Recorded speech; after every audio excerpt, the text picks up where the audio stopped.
Well, Catfish, the TV show, has hooked viewers for 8 years, becoming a cultural phenomenon as people try to uncover the truth behind their online relationships. Yeah, and just when you thought it couldn't get more shocking and crazy, well, this season is already a must-watch, delivering surprising twists and wow moments. Take a look. When did you first start talking to Adonis? October of last year. I put something on Facebook, and then next thing I know, I get this message was like, hey, how are you? So from there, we just started chatting. And as far as you know, there hasn't been any connection between Adonis and anyone that you do know. I wonder how he found your page. I know, it's interesting. And you text with him every day, pretty much? Pretty much.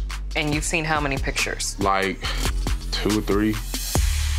Over a year? Yeah. Oh my God. And host Neve Schulman and Kamie Crawford join us now. Welcome, guys. Thank you. Yeah.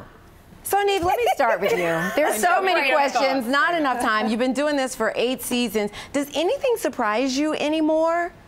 Like, are there moments when you're like, whoa, wow, I didn't see that coming? Yeah. Yeah? Oh, for sure. I mean, even, you know, you do the same thing every day. You commute to work on the subway. I mean, there's always variables that you can't predict. Yeah, People but a commute to work and this stuff. whole catfishing thing are like, way.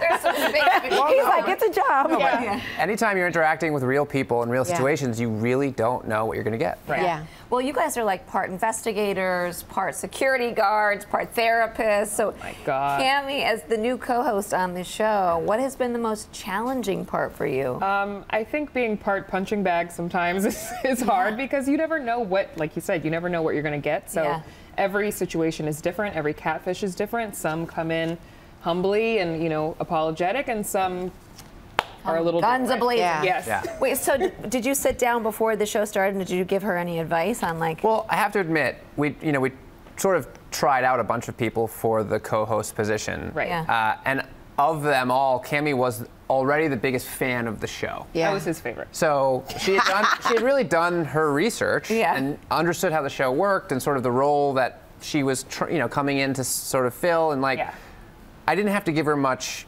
advice. I've been a fan of the show since the documentary. Yeah. Like from day one. But I think something that came up more recently, and obviously as we get to know each other and as we go through things together, we're learning about each other. But there was an episode that happened where she let her own feelings towards the person get in the way, and they had their own little fight. What? Well, I mean, she was justified in the way she felt. There was some attitude being sort of thrown at her. With that first episode of the season? Yes. Oh, yeah, you were, and you're right. You were right. But the show's not about how we feel. And so, I have to sort of help her understand I was that. provoked.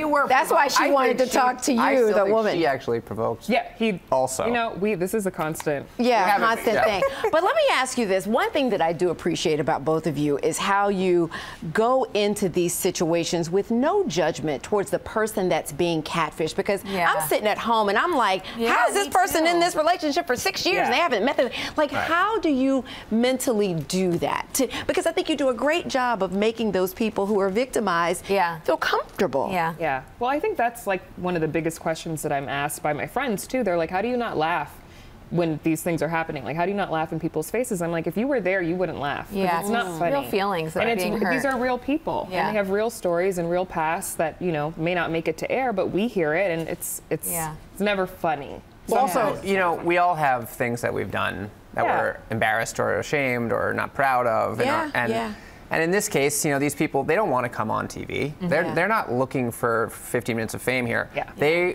They understand that they're in a situation where there's no other way to get to the truth. They have no more sort of ways to turn. This is their last hope. So for us, we're coming in at their most vulnerable.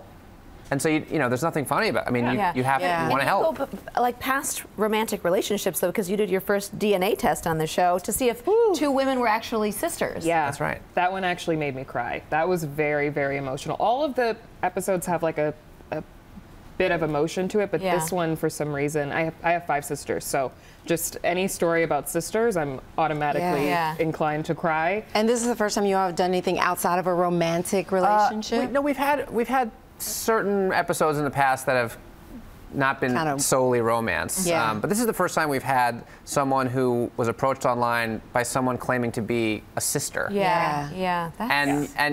And yet also at the same time, strangely not available to confirm that they're the sister, which made it very Catfish-esque. But she had her own secret that she was hiding, and I won't give it away. Boom, there's a tease. Okay, this show is going to be on for like 25, 50 years. All right. Well, you can catch Catfish, the TV show, Wednesdays at 8 p.m. on MTV. Thanks, guys. Thank and congrats. you so much. Thank you.